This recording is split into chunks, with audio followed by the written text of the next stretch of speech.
L'équipe de France a des raisons de se méfier du Paraguay en huitième de finale.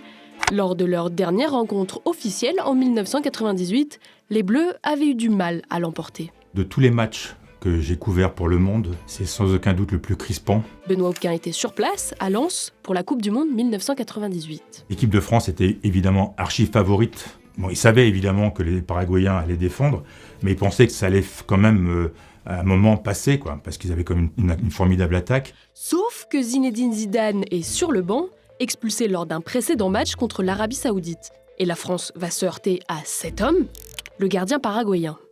Pas assez précis en première période, ils n'en finissent pas de se casser les dents sur la défense paraguayenne.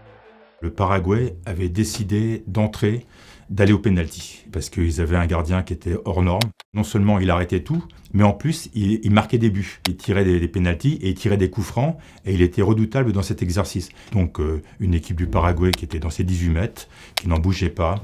Le temps passait, première mi-temps, rien. Deuxième mi-temps, rien. Prolongation. Et là, on sentait au fur et à mesure l'agacement monter chez les joueurs qui ne trouvaient pas la solution. Et c'est là que tout se joue lors des prolongations. Il faut mettre un but en or. À l'époque, les prolongations s'arrêtent au premier but marqué. Laurent Blanc, il a pris le mot aux dents. Je l'ai vu partir comme une bombe. Donc une première fois, ça a raté. Une deuxième fois, ça a raté. Et puis, il y a eu cette 114e minute. Il y a l'action que toute la France du football attend. Un but, le but. Il fusille Chilavert.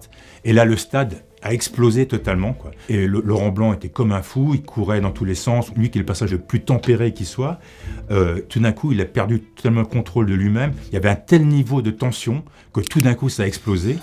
Le stade a chaviré comme j'ai rarement vu un stade chavirer.